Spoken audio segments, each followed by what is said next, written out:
Hello again, my friends. Have you ever wondered what the different stages of being a tour professional are? The different stages of touring?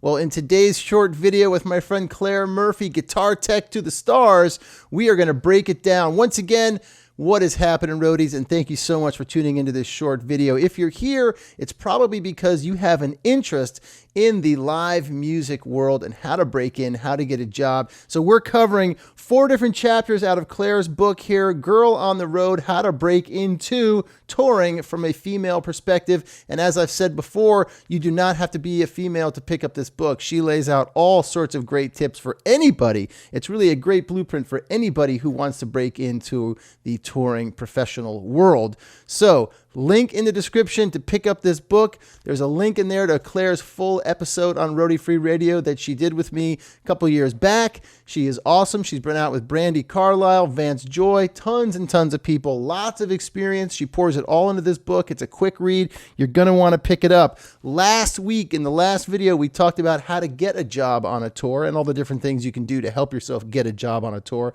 Now we talk about, okay, so you've gotten the job. Here are the different levels of a tour that you can do, from traveling in a van, sprinter van, a bus, a tour bus, a plane, whatever it is, doing one-offs, flying dates, all that kind of good stuff. So good stuff in here you're going to want to check out. And next week, we've got money. We're talking all about money, man. It's going to be great. So here we go with Claire Murphy. Pick yourself up a copy of the book. Enjoy this short clip. So now you've gotten a tour. Maybe you've gotten your first thing. Maybe it's a weekend away. Maybe it's a private jet away. So of course I'm referencing the second chapter, which is the different stages of touring that exist out there. And we're talking about van life, bus life, hotel and plane life, and private jet life, which would be personally my favorite. I've only had one private jet flight in my life, and it was a nice way to go, Claire. Nice way to go. You've done all these, huh? Well, me too. I've only been on a private jet once for a show, and it actually wasn't that glamorous because we had to put the instruments in the bathroom because there wasn't enough room in the cargo holds. So it wasn't quite as glamorous as you expect it to be. Okay, but it's a much quicker way. Maybe to travel. you can tell me how it is. Right, of course. Yeah, well, I don't know. The coolest part of my thing, I will just say, was that it was two car guys that are, I don't even know what they do in the automobile industry. One of them was a buddy of mine, and we were flying to Chicago, and we took off out of Burbank at night on his buddy's jet with his buddy, and we flew to Chicago, and we landed at like midnight in Chicago. So it's dark, and I got to sit in the cockpit with the pilots, which was super cool in a small plane like that to see, to come into Chicago. And we taxi down the runway, and we're turning on these different things. I have no idea where we're going. I'm like, but the airport's over that way. Where are we going? And the nose of the plane swings around with that big light on the front of the landing gear. And there are 2 gorgeous Mercedes-Benz G-Wagons started with the doors open, and we pull right up to them, open the door, get out, everybody gets in their car, and we just drive away. I don't know where the plane went from there. I don't know how our bags got to the thing. It just all happened. It was pretty cool. That image to me stays with me, but I was not landing to go do a gig, which would have been super cool to get whisked away in a police escort or something. Like the Rolling Stones, something like that. Police escort. That's. but it doesn't start that way. Cool. I've had that a couple of times. Yeah, it doesn't. No. It doesn't start there. It usually starts where, Claire? Where does touring usually start for people? Oh, in a van. Good old van. I miss the van, kind of. Do you? Well, I reminisce sometimes, and then. I was actually in a van with Silverton Pickups recently because we were just doing a few gigs in the same area, and it was a lot of fun. It was so much fun. Would I want to go back to full-time van touring? I don't think so, but it is fun. It's more intimate, Everyone's in there together. Yeah. Everyone's stopping at the gas station, eating together. So, yeah, it's definitely a different way of touring. It is fun. keep things mixed up. Not all the time, and you don't want to be on a bus all the time, and you don't want to be on a plane all the time. So, Right. But yes, you start with a van usually, and I mean that's past dragging all the equipment on the underground or on the tube. Yeah. Yeah, I used to have a van company, a splitter van company. So they call them splitter vans or sprinter vans because they have seats and a little cargo area at the back for all your gear. So you can imagine the size of tour you're doing. You can fit all your backline and audio in the back of a van, and you basically drive around. You get to the venue, you load in, you do the show, get back in the van, go to the hotel, get up the next morning on about 4 hours sleep, probably do it all again because you're driving. If you in the US, it's the drives can be pretty big, so you were just driving, and it's usually the crew and the tour manager. Oh, there's usually probably just 2 crew members. It's front of house and TM. That was going to be my question. Is like if you're doing a sprinter, a splitter van tour like that. I mean, how many crew members are usually coming with you? And I guess it probably depends a bit on the size of the band, right? If you've got 5 people in a band, they're gonna decide like, hey, you're the one person we're gonna bring to set everything up and do backline for us. Yeah, and so I did backline and TM for a bit, and then sometimes it's you do backline and merch, or you do TM from the house. Usually, it's usually 2 crew members. Sometimes it's 1. A lot of times it's 1, and they're just wearing all of the hats, doing everything. And the band at some levels will set their own gear up, and then they'll progress to they'll always have a TM front of house person. Then the next level is they'll get a backline person usually, and then you keep adding the crew members, and then it gets bigger, and then you get onto a bus. But yeah, it's 9 seats, including the driver. So however many band members there are, that leaves however many seats, and however much is in the budget is however many crew you're going to take. And that whole world of van life is, your van breaks down, and that happens all the time. And having a van company was pretty stressful, I have to say. But it's a good way to get into touring because you can go to a van hire company and give them your name, and sometimes bands are looking for drivers. So, that's a way to instantly get on tour. And once you're in there, be indispensable, and away you go. But, and then you move from the van. Go ahead. Well, as I say, it also sounds, van life to me sounds like the boot camp of being a touring pro, right? It's like that's where you're going to learn a lot of different things on the fly as it's happening. And something important you just mentioned that we didn't talk about in the first video, you said a lot of times, like if it's 1 or 2 crew members, one of those crew members might be the tour manager and a guitar tech, or tour manager and front of house. So it sounds like in that situation where you're starting out, you have to wear a bunch of different hats, which means you have to learn a few different skills, which goes back to being indispensable. The more you know and the more you can do, the more you can get hired for. And I think then ultimately you can probably change positions in the industry, right? If you were a guitar tech for 20 years and you're like, you know what, I really want to do audio and I've been doing it for a while, you start throwing your hat in that ring. And there's probably a period of adjustment for people who are like, you've been a guitar tech, like I don't see it, or, someone's got to give you a break there also. But again, you're learning all aspects of the industry and life on the road. It's highly likely if you go in at the beginning, at the bottom, I should say bottom, but that you're going to be doing multiple jobs because they probably can't afford for you to just come in and be a guitar tech. Unless you get a lucky break and you go in at a higher level, you're going to be doing everything. And that's fine because you want the chance, you want the opportunity. You can't be lazy in this industry. And doing multiple jobs, you get to learn a lot more skills. And don't worry about not knowing. You just go and, yes, I can do that. Like the first time a band asked me if I could tour manage, I said, no, I've never done it. Stupid. Should have said yes. and then a few months later, I said, I'd like to try it. Yeah, I could probably do that. And then I ended up becoming a tour manager for years. And like you said, and you can see which jobs you like then, because you might go into, backline and you don't like it. You think, oh, actually, I quite like doing lighting. I'd quite like to try that. Or actually, I don't like the pressure. I'll go and be a tour manager. Or in my case, I went down the tour manager route and was like, I don't have any time off. This does not fit my personality. Yeah. I'm actually going to go back to doing guitars.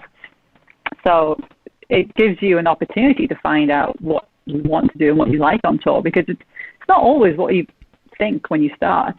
A lot of audio people, I think, go into it pretty steadfast doing audio, but they kind of know. There's those so many audio roles backstage. Those audio folks, they kind of know. Yeah. It's the rest of us that have they come no out clue. of the womb with a microphone. Exactly. Can you hear me now? But I think it's the way to look at it is it's a good opportunity to try out different roles when you're just starting out. You never know what you're actually gonna want to do. And I think, Clara, we should certainly preface this at this point about touring stages, that this is not a gradual climb. It doesn't always work like van, bus, hotel, plane, private jet. And even when you get to the private jet, like you just said, you're going to drop back down and do van life. I know I was mentioning him before. My buddy Doug Redler, who's been on the show, was with the Black Crowes for a long time. And when he was Rich Robinson's guy, and when Rich did his solo stuff, they were back in a van, driving all around, breaking down, just as you said, and it's kind of like you get to jump back to your origin days, as it were, when you get back to van life. So these are certainly not they're stepping stones, but they're not, once you graduate, you're never going back. Like, this is a fluid thing. So when we talk about these stages, they're just the different options of traveling. So you've done your van life thing. Now we get a little larger and a little cooler with a big bus. What's bus life all about? I feel like that's generally the big step. I was always like, once you get on the tour bus, you've made it. Yeah. And it's great from going from driving a van to every city and then going to sleep on the bus and waking up in the next city. It's like mind blowing. Someone's driving you overnight and you just appear there. It's magically fantastic until you get a little jaded, and then you're like, I don't want to be on this bus for a second longer. Right. How long? How long does that take you on each tour to hit that point where you're like, oh man, the 3 bus days. is so psyched. 3 days. That's like going to Vegas. That's like the Vegas timeline. 3 days and you're done, huh? No, it's okay. I mean, we tend to mix it up. Well, I mean, I guess I'm lucky. We on the tours at the moment, we mix it up with hotels.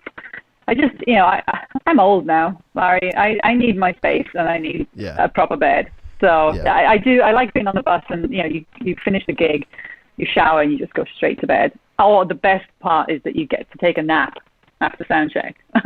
If you're tired, you just go to your bed because it's behind the stage. Right. If you're lucky enough to have some time. So that's the perks of that. Yeah. No, it's good. But it can, if the bus is crammed full of 12 people, generally it's 12 people, it's a row of 3 bunks in the front, 3 bunks in the back on either side. So 3, 6, 9, 12. Yep. They're like coffins. People joke about them being coffins. They are the size of coffins. They're tiny. And you have to either climb up or you're rolling underneath to get into your bunk. It's not glamorous at all. But you have to remember why you're there and you wanted to do it, and you put yourself in this position. And there's definitely worse jobs, so you just have to keep remembering that. And it's actually, it's fun. You're not having to drive. It's just easy to forget how hard it can be in a van. You get jaded once you've been on the bus for years and years. you get to get on the bus and you're hanging out with your crewmates and you're having a drink, and then you just roll into bed and someone else drops you off at the venue the next day. I mean, that's pretty awesome. It's just once you're on the bus for more than a couple of days, you're like, I need a proper shower in my own space, because you can't turn around without seeing someone from the crew, and you're like, I just want to have a moment to myself. Right. So. And while we're talking about cohabitating, and since the book is called Girl on the Road, I mean, share a little bit about being a woman on the road and living in a bus with 12 other crew members. Yeah. Well, for the majority of my career, it's me and old dudes. It's just always guys. So yeah, there's no privacy really. I think I say in the book that, most buses will have a locking door in the back lounge. There's a front lounge and there's a back lounge, and there's a bathroom at the front. And usually there's a locking door at the back, so you can go in there and you can change, or you just go into the venue and you can change. But yeah, you kind of can't be precious when you're on a bus with, well, even if it's not all guys, there's probably only going to be another 2 girls or so. It's the majority of guys. So you just have to, I don't want to say one of the guys, but everyone's just on this bus, no privacy, really, which can be a little difficult, but it's the nature of what we do. So like I say, locking the back lounge, you can get changed, whatever, go into the venue, you can, sometimes there aren't private showers, which is pretty rough, but usually in the dressing room, you just have to wait after the show if you need a shower till the band have gone. It can be a little difficult, but you just have to work with it, I guess. And it's very difficult when you get your period on a bus. I know you want to talk about this, Larry. I was ready to dive in. Absolutely. I'm the only music podcaster who's going to go down this road right now. Let's go. I'm getting an Emmy for this part right here. Right. No. Well, you just have to, it's just more difficult being a female on the road, but we deal with it, because we're badass. And I mean, you can't put anything down the toilet, so everyone needs to get off the bus at some point. So I think guys forget sometimes that. Girls have got a lot more going on. Right.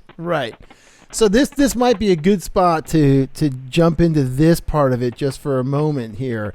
We're talking about privacy issues. We're talking about cohabitating with a bunch of dudes on a bus and just trying to work out the day-to-day living. But as a woman overall in being on the road, I mean, how do you deal with uncomfortable situations? Particularly, if it's someone that's in the crew and you're on the bus and, who do you go to? Well, you just have to hope that you have an approachable tour manager or production manager. If something's not right and you don't feel comfortable about something, you got to talk about it.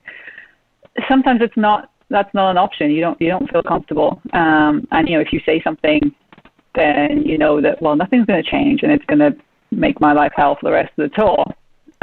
So I think, having a network of other women to talk to. So, as the organization Sound Girls, they are a great support group. And, a lot of times I see posts of women asking, is this okay? Should I say something about this? And sometimes you just need to talk it out.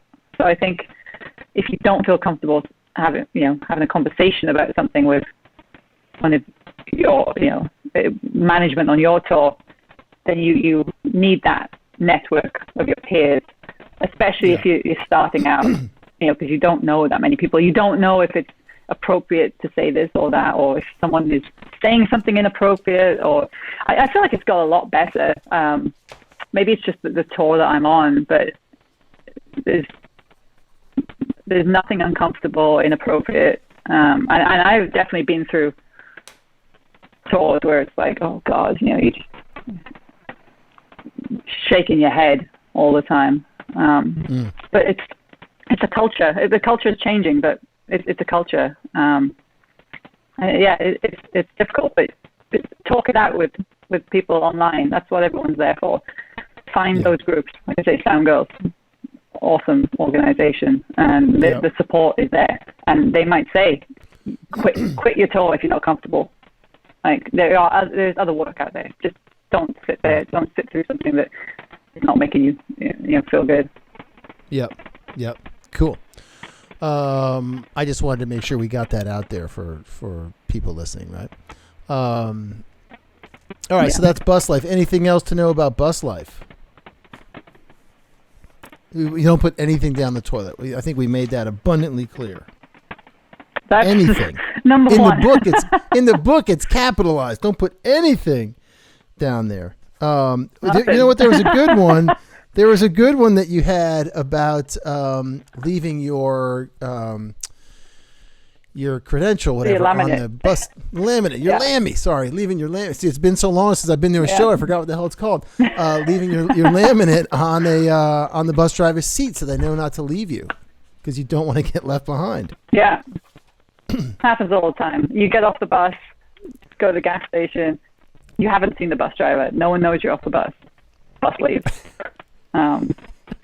So leave your laminate or text someone if you know somebody's up. They don't know. They just, they get up, they're refueling, they get back on the bus, away we go. And you're just left at the gas station. Never happened to me because I just sleep through most driving, but very important, because you'll probably get left behind. And I would and then imagine, you'll be very popular when the bus has to turn around.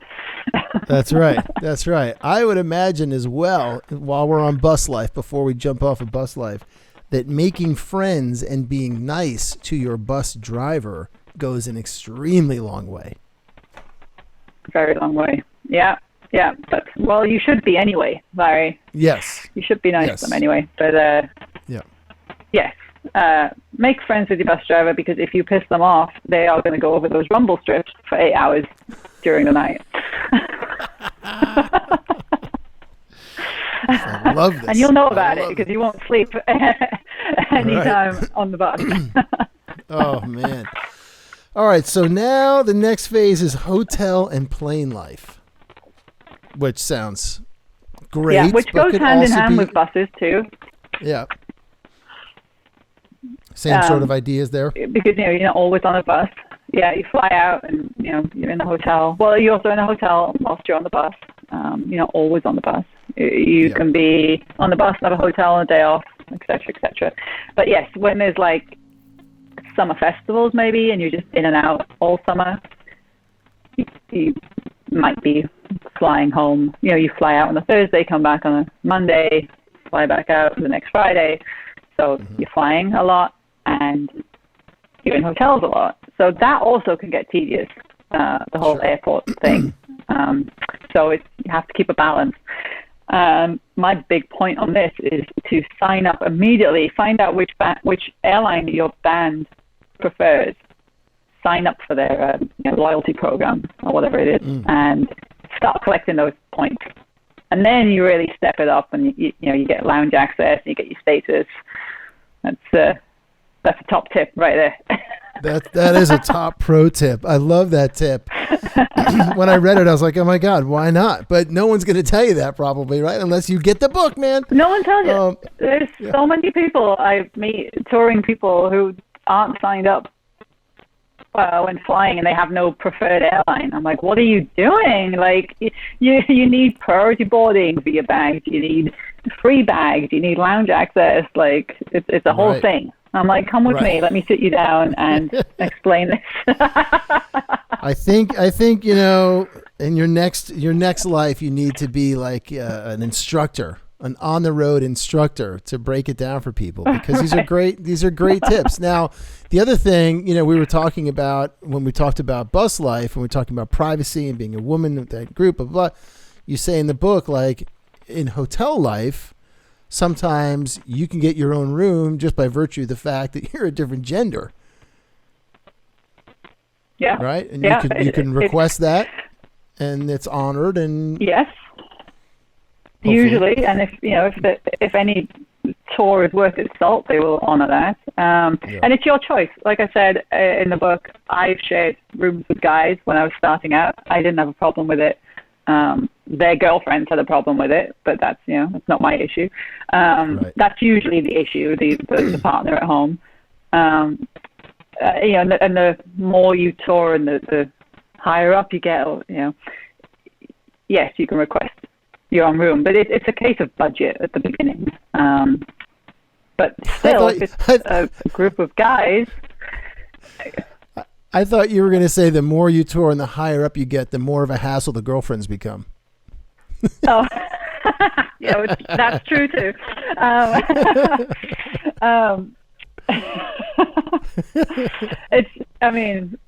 Everyone watches the movies. They know what goes on tour, Right, exactly. Dude, what can I say? Yeah. I'm not saying anything.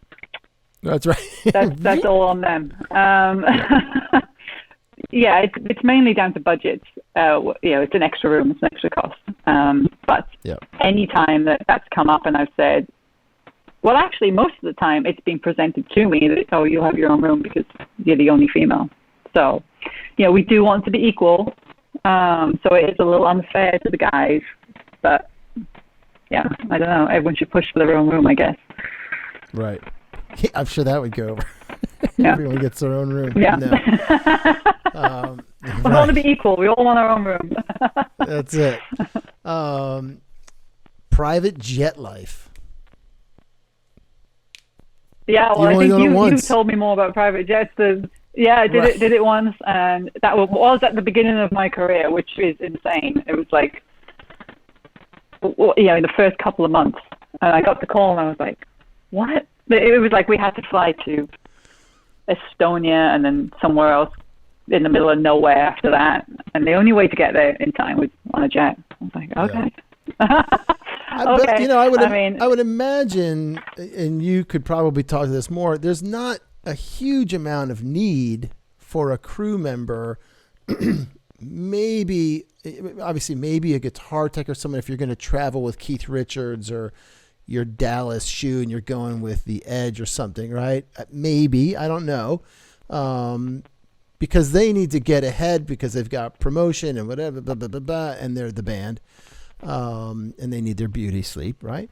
But for the crew, there's probably not that need necessarily to go private with the band unless you're carrying that $50,000 guitar again, right? Yeah. Well, I think it's more logistics. When the crew flies, it's we need to be somewhere, and there's not enough time to take a commercial flight. We're doing a private show in South America. How do we get everything down there and everyone down there? Okay, well, backline's rented.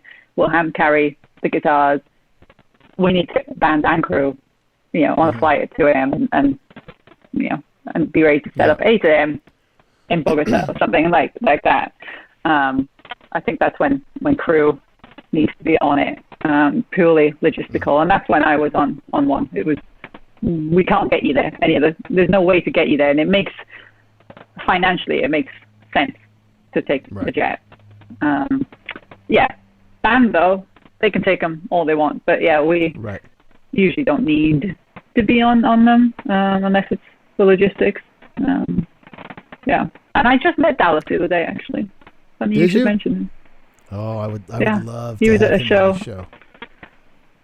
Yeah. He's in that I'll list see what I can do. Yeah, give him a ring for me, won't you? I think it's all good, man. I also wonder, and if you could take a moment to hit this one. So you're working your butt off, you start touring, you get the call, let's say the first call to go out there. Let's say you're lucky enough to get that first bus tour. How do you know what to bring? Who tells you what to bring, what you're going to need? How many clothes? How do you figure that stuff out? Yeah, so that happened to me because my first tour with Jagged Edge, literally the first show I'd ever done as a guitar tech. I didn't even know what I was supposed to do as a guitar tech. I just said yes. So, and I highly recommend everyone just saying yes and just, blagging it.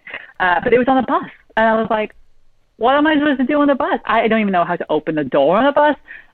Where does your bag go? I of course put toilet paper down the toilet. nobody tells you anything.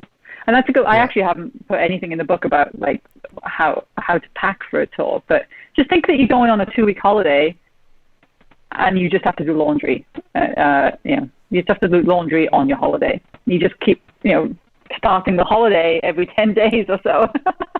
Right. Basically it, you take what you need for 10 days and you do laundry. And unless you're in the south, which is where we were last week, and it was 110 degrees and I was changing t-shirts every 2 hours. So laundry every day. But yeah, nobody tells you, which is why you need to find somebody who does this already.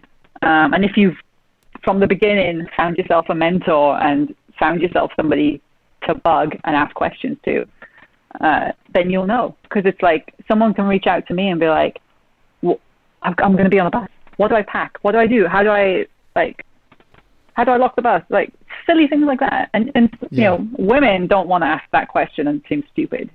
Guys don't care. They're like, oh, I don't care. Tell me. I'll ask a stupid question, which I think is a great trait because, we wouldn't be half as anxious about everything if we could just be like that. Right. But yeah, get yourself someone that you can ask these questions to, and no question is a stupid question. The only stupid question is the one not asked. Don't ask. How about that? Yeah. Yeah. Well, I got a question for you. Maybe it's a stupid question. So I'm imagining you have, as a guitar tech, you have your workbench, right? Your big rolling awesome case that's probably got killer stickers, hopefully one of mine on it, and it's got all your stuff in it, right? That goes on the truck, I'm assuming. Yeah. Okay. Yeah. So what if you needed some things to work on a guitar in the lounge or something, or in your hotel room? Are you supposed to have like an extra little small stripped down case with you on the bus, or no? So I have, I'm never going to do something in the back lounge. It'll always be in a hotel. Peace and quiet and space and light. But I have a little toolbox that I fly with for fly dates, and it has all the the basic essentials: screwdrivers, truss rod adjusters for like the main guitars, the files, string winders, the drill, that kind of thing. So I have that case with me, and I also have the workbox. And so the things I need day to day live in the workbox. The rest of it lives in the fly case. And if I need to do something in a hotel, which I did the other day, a couple of days ago, I take the things from the workbox, put them in that fly box. The fly case. And it also, it's an ultra case one. I'm sure you've seen it. It opens out. It's got a neck rest. Great. Yeah. And then you can just use that in the hotel room. I also have a Pelly that's got like soldering iron and stuff in it. I don't need day to day, but it's in my world, travels on the truck. But if I need to take it into a hotel room, I take those bits with me. So yeah, just I take from the workbox and then put back the next day.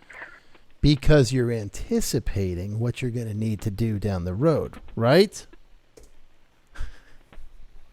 Yes. There's a lot of foresight in this job. Yeah. I was actually just talking about needing to make two workboxes, actually, two like fly workboxes, and just duplicating my kit for kind of similar reasons, just having multiple tools. But yeah, there's a lot of that. Takes a lot of time. When I first started, and my mentor was like, I was like, what does that tool do? What does that tool do? Should I buy that? Should I get all that? He's like, you don't need any of that right now because you don't know how to use it. You're just going to be carrying it around. You don't know. And so over the years, I've started just accumulating. And now I know how to use all these things and what they're for. And sometimes I'm like, I don't need that. Why am I carrying this around with me? Because really all you need, in a pinch, is a tuner and a string winder, string cutter, some strings, in a pinch to do a gig. Everything else just gets added on, depending on what level you're at. Right. I don't know about you, but the plane thing to me sounds like probably the best way to go. The planes and the tour bus. I've still yet to actually travel on a tour bus. I've always wanted to do it. And if you tour managers out there think you can bring me along for a short run, I would love to join you and document the behind the scenes there of the entire operation. I think it'd be super cool. Anyway, there you go, man. The different stages of touring. Leave me a comment. Let me know where you're at in your career. Are you mostly doing van tours, bus tours, plane tours, one-offs, fly dates, all that good stuff? Let me know. And pick yourself up a copy of this book if you haven't done so already. Link in the description. Leave me a comment. Hit the like button. Subscribe to this channel. And remember, my friends, no roadies, no rock and roll. We will see you in the next short video where we break down the money.